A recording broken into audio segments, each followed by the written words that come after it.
In today's video, I'm going to teach you how to view and delete your Amazon browsing history. Start by opening your web browser and going to Amazon.com.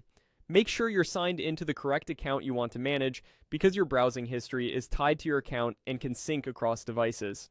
Next, move your mouse to the top right corner of the page and hover over the profile menu, often labeled Account and Lists. A drop-down will appear. From that menu, click Browsing History. This takes you straight to the page where Amazon shows items you've looked at recently. On the Browsing History page, you'll see a scrollable list of products you've viewed. This is useful for finding something you saw earlier without searching again, but it also feeds into your recommendations. If you want to manage what's saved or clear it out, look for the Settings option on this page and click it. This opens the controls that affect how your history is handled. Then, click More Settings to expand additional options. Here you'll find a switch that controls whether your browsing history is being recorded. Make sure it's turned on if you want Amazon to keep track of items you view going forward, which can help with rediscovering products and refining recommendations. If you prefer less tracking, turning it off will stop new items from being added.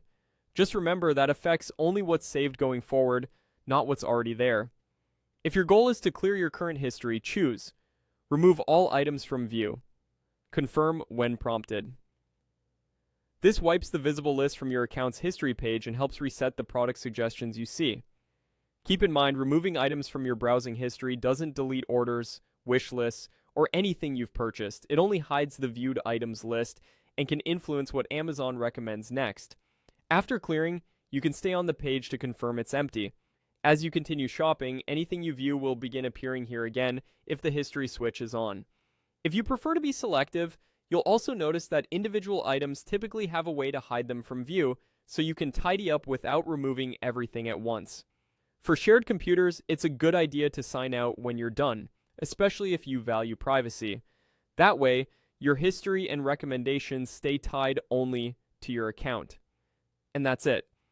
You've seen how to find your Amazon browsing history, adjust the settings, and remove all items from view. Thanks for watching, and happy browsing.